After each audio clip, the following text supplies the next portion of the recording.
श्री त्रिलोक चंद छाबड़ा। यह मेरे भारत की छोटी सी एक झांकी है। अभी तो जमीन में नींव भरी है, शीश महल तो बाकी है। मिशन आर्थिक आजादी के जनक श्री त्रिलोक चंद छाबड़ा जी का जन्म सन 1957 में राजस्थान के अजमेर जिले के एक छोटे से गांव नानसी में हुआ। पिता मोहनलाल जी गांव में एक छोटा सा जनरल स्टोर चलाते थे। माता धापू देवी गृहिणी थी। 6 भाई बहनों में से श्री टी.सी. छाबड़ा जी तीसरे नंबर के पुत्र हैं। अपनी प्रारंभिक शिक्षा इन्होंने अपने गांव में और उच्च शिक्षा जयपुर में पूरी की। विलक्षण प्रतिभा के धनी श्री त्रिलोक चंद छाबड़ा जी सफल व्यवसायी के साथ साथ एक संगीतकार, गीतकार, लेखक और एक अच्छे वक्ता भी हैं। मेरी शादी बचपन में जल्दी हो गई थी और 77 में हुई और बहुत ही सरल और स्वभाव के और अच्छे स्वभाव के मुझे मेरे हस्बैंड मिले। हम एक भिलवाड़ा आए और फिर 2000 में ये जो सिस्टम है आरसीएम चालू किया। आई वॉज 18 ईयर्स जब आरसीएम की शुरुआत हुई और हमारे सामने ये सब चीज़ें हो रही थी जब हम एजुकेशन में थे और हमारे पापा ने बिज़नेस स्टार्ट किया था और वो शुरू से बहुत ही सिंपल पर्सन रहे, तो उनका जो स्टाइल ऑफ बिज़नेस था वो भी बहुत सिंपल था। But at the same time वो ये जो उनका एक प्रिंसिपल है कि things should be in a very organised manner. Trilok Chand Chhabra ji को मैं लगभग पिछले 27 सालों से जानता हूँ और उनके सानिध्य में मैंने काम भी किया है। छाबड़ा जी की जो सबसे पहली क्वालिटी है कि या तो लोगों पे जिन लोगों पे भी जो विश्वास करते हैं उन लोगों पर पूरा बिलीव करते हैं, और दूसरे उनकी जो क्वालिटी है कि वो किसी काम को करने की जब ठान लेते हैं तो उस काम को किसी भी हालात में उसको पूरा करते हैं। जब ये चालू किया था आरसीएम, उससे कुछ समय पहले कुछ सिस्टम यहाँ हिंदुस्तान में चलते थे जो जानकारी में आए, तो एक दिमाग में पता नहीं एकदम विचार से आया कि ये तो बड़ा सुंदर सिस्टम है। अगर हम इसमें नॉर्मल प्रोडक्ट जो हमारे रोज़ उपयोग होते हैं वैसे प्रोडक्ट लाकर अगर करें तो ये तो देश के लिए बहुत अच्छा सिस्टम है, बहुत सारे लोगों को इसका लाभ मिल सकता है। और उसके बाद एक ऐसा विचार जो अंदर पैदा हुआ तो उस विचार ने मुझे कभी रुकने ही नहीं दिया। टी.सी. छाबड़ा जी को मैं पिछले 25 सालों से जानता हूं और उनके सानिध्य में मैंने काम भी किया हुआ है। टी.सी. छाबड़ा जी की सबसे बड़ी क्वालिटी है उनके लिए काम काम होता है। काम छोटा और बड़ा नहीं होता, वो हर काम को उतनी ही सीरियसनेस से करते हैं, चाहे वो काम छोटा हो चाहे बड़ा हो।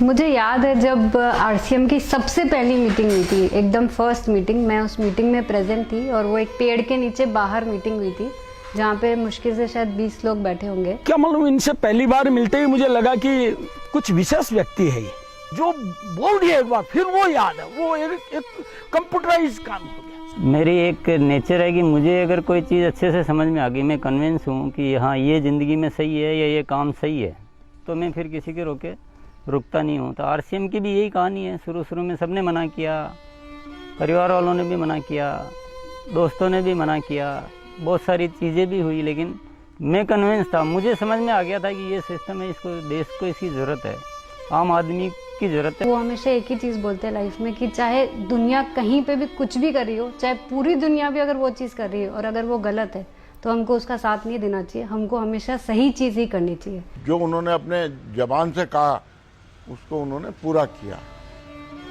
जबान के सच्चे ये उनमें मानता है। MLM के नाम पर ज़्यादातर कंपनियां कुछ महंगे प्रोडक्ट लाती है उसमें और ज़्यादा कुछ उसमें से बांटने की कोशिश करती है, और हम आरसीएम में ऐसे क्यों प्रोडक्ट लाते हैं जो बहुत कम रेट में होते हैं। बहुत ज़्यादा इधर कुछ चीज़ों को हाई फाई करना या कुछ बहुत ज़्यादा हर कहीं खर्च कर देना, तो मेरे को कुछ महंगी चीज़ खरीदना पसंद नहीं है लाइफ में।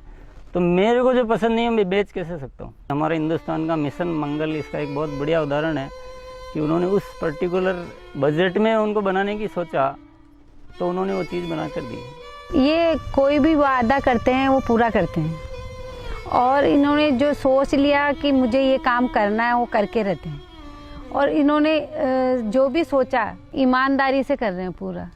बहुत सारी चुनौतियाँ आई इस काम को करते हुए।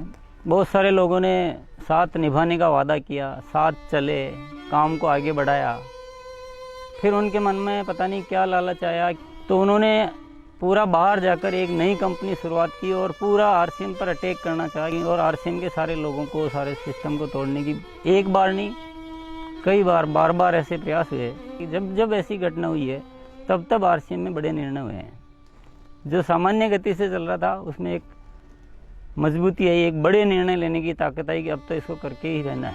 वो बहुत कम बोलते हैं और बोलते हैं वो एकदम सत्य और सीमित मात्रा में। डायरेक्ट सेलिंग सिस्टम में एक बहुत बड़ी बात सीखने को मिली कि लोगों को कभी भी आप ओवर कमिटमेंट मत करो। 2011 में जो हमारे साथ में ये गवर्नमेंट का हुआ उसमें बहुत अलग हमारे पर इफेक्ट हुआ इस चीज़ का कि ये भी होता है क्या लाइफ में ऐसा। और वो ये जो एक फेज़ था वो बिल्कुल बहुत कठिनाई का दौर था, बहुत ख़राब स्थिति से हमें गुजरना पड़ा। मेरे परिवार पर संकट आए और परिवार से ज़्यादा जो हमारे जो टीम है, हमारे जो इतना बड़ा हिंदुस्तान में परिवार बन चुका था, उसको सबको दिक्कतें आई। लेकिन एक मन में विश्वास था कि आखिर जो सत्य वो तो सामने आएगा। ऐसा ट्रैजिक पीरियड आया था कि पूरी दुनिया ने ही बोल सकते साथ छोड़ दिया। इनफैक्ट जो एकदम अपने बोलने के लिए होते हैं उन लोगों ने भी साथ छोड़ दिया। लेकिन पापा की वो जो हिम्मत थी और जब भी हमने उसके बाद या उस दौरान जब भी हमको मौका मिला उनसे बात करने का, उन्होंने एक ही चीज़ बस हमको बोली थी कि सब कुछ ठीक होगा क्योंकि हमने कुछ गलत नहीं किया किसी के साथ। हमारे जो आरसीएम परिवार है उनका इतना विश्वास था कि उन्होंने 1 साल इंतज़ार किया और पूरा डटे रहे।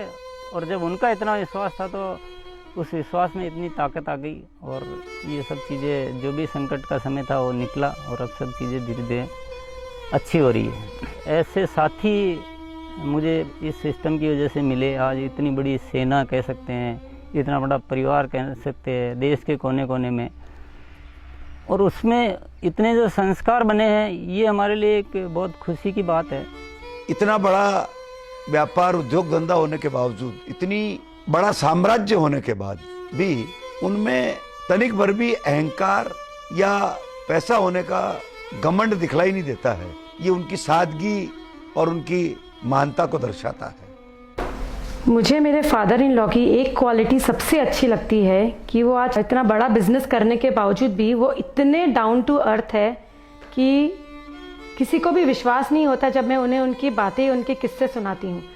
एक छोटी सी बात ले लीजिए, अगर हम जब भी खाना खाते हैं हम डाइनिंग टेबल में बैठ के खाते हैं, पर वो आज भी प्रेफर करते हैं कि हम ज़मीन पे उनके साथ बैठ के उनके साथ भोजन करें। त्रिलोकचंद जी छाबड़ा एक व्यक्ति नहीं, आंदोलन है। उनके जीवन में उन्होंने बहुत संघर्ष तो किया ही है, लेकिन सबसे बड़ी बात उनमें है सादगी और सच्चाई।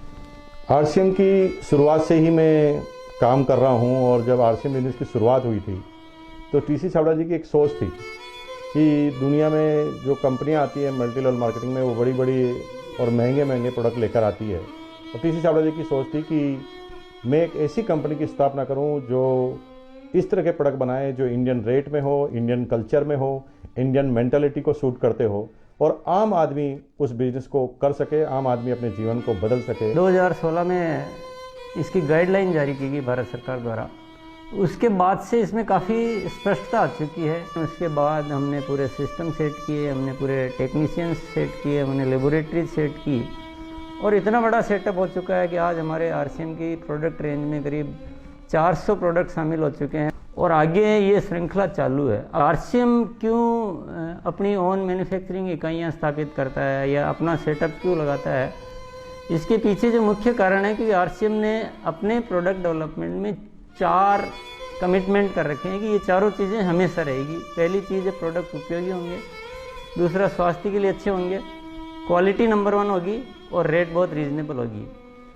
आरसीएम हमेशा उसके लिए कमिटेड है और इसीलिए इतनी सारी इकाइयाँ स्थापित की गई है और नए प्रोजेक्ट प्लानिंग में है। फर्स्ट ईयर था उस समय 21 करोड़ का टोटल टर्नओवर हुआ था और हाईएस्ट टर्नओवर जो है आरसीएम का वो 1750 करोड़ तक एक साल का हो चुका है। अच्छी बात ये कि हर साल 30% ग्रोथ हो रही है, इसलिए 5-6 सालों से मेंटेन ग्रोथ है। अपनी तरफ से पूरी कोशिश ये रहेगी कि कोई भी कमी किसी भी तरह की हमारी तरफ से नहीं रहेगी कि इस काम को एक बहुत ऊंचे मुकाम पर पहुंचाना है और जब लाखों लोगों के जीवन में अगर हमारे इस छोटे से प्रयास की वजह से अगर थोड़ा भी हम कुछ योगदान कर सकते हैं, ये हमारे लिए बहुत गर्व की बात है। मेरा गोल जो है वो ये है कि आज अपन इस RCM को हिंदुस्तान में ही नहीं बल्कि कुछ ऐसा करेंगे कि पूरे विश्व में इसका बहुत बड़ा नाम हो। तो आइए सदी के इस महापुरुष, आर्थिक आजादी के जनक, लाखों लोगों के प्रेरणा स्रोत श्री त्रिलोक चंद जी छाबड़ा को हम सब खड़े होकर जोरदार तालियों की गड़गड़ाहट के साथ ओजस्वी उद्बोधन के लिए आमंत्रित करते हैं।